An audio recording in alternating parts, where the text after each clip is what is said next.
Hi everyone, it's Nick and Relitza who's behind the camera today, and we're with. Hi, I'm Client. Emma. This is Emma Hamilton. okay. We moved a little bit closer so we can hear This each is other. my lovely field. Okay, where we see you here now, and we've never seen you so happy.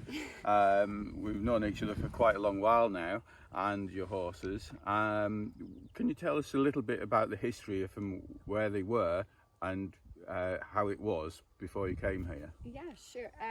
We were on flat grazing. I made a temporary track system which entailed that my horses would be on stress grazing.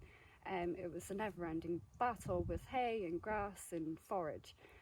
Since moving here, I've noticed a drastic change in their whole welfare, their health, their movement, their old field.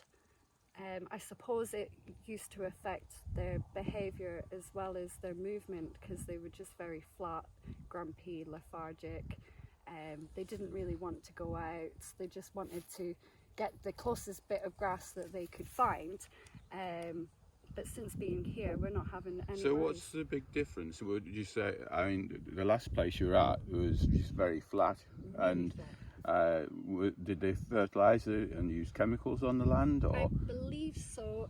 I did ask the farmer if it was fertilised, and he said that it was fertilised 3 years before the first person arrived on that field. So it was probably about 7 years into fertilisation, but it's still, you could still tell that there was a drastic change, because seeing my horses go from a field that's flat grazing, fertilised, all the fields around that entire field was used, they used chemical fertilisation.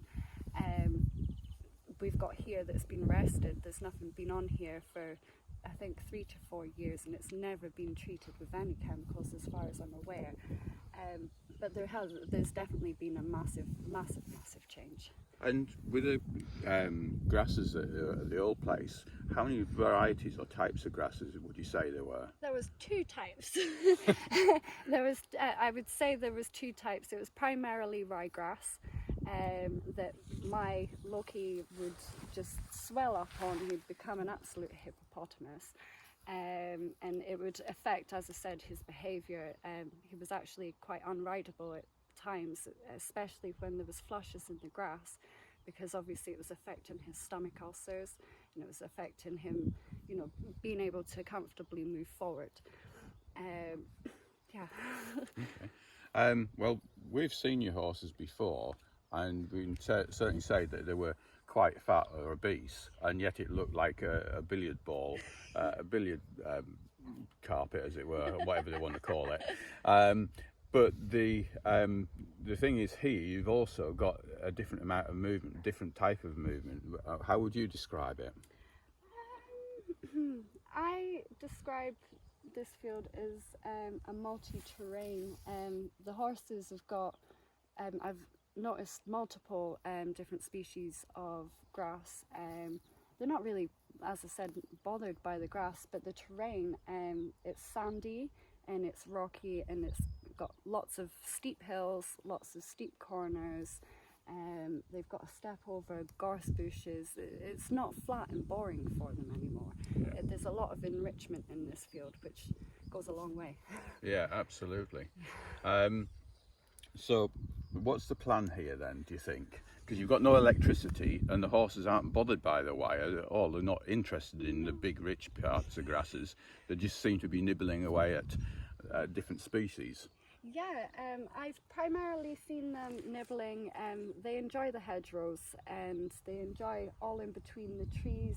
I presume that there's lots of forage, sticky willies, willow. There's multiple different types of forage in this field for them to have. So I have no need for electricity anymore. Normally Loki is the worst for going through fencing. Electric or not, he will take it down for grass. But since being here, he's really not phased at all. I've left the fencing open and he's not gone in. He's not even tried to get in on the hill. Okay. He's been really, really good. It's almost like he's settled, and instead of me going out and hand-picking their forage, they're self-selecting every single day. So I no longer need to. If we're going out for a picnic for the horses get to picnic themselves. Instead of me picking it and putting it in the field, they get to choose whenever they want, wherever they want, and that's what they live on. They don't really live on the grass anymore. Do you do any other exercise with them? I do. I like chasing them around the track system that we've got here. They also, I've started getting Loki to pull buckets of water. It's not going too well just yet. It's a process. I don't think I have the right setup. I'm looking at different types of harnesses that I could use. He does like the action of pulling something up the hill, which is a good, excellent form of exercise for him. It also helps me a little bit.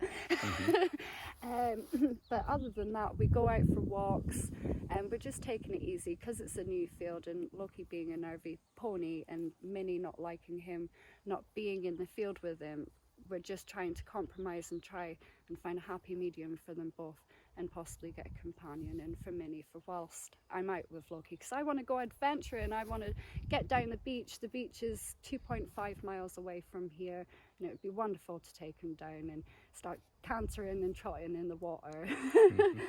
That's my goal. Okay. So you've been here around about 2 months now, I believe, yeah? So what we should do is we'll maybe take another interview with you in a few months' time. Brilliant. See how you got on, how things are going. At the moment, what we see is 2 happier horses.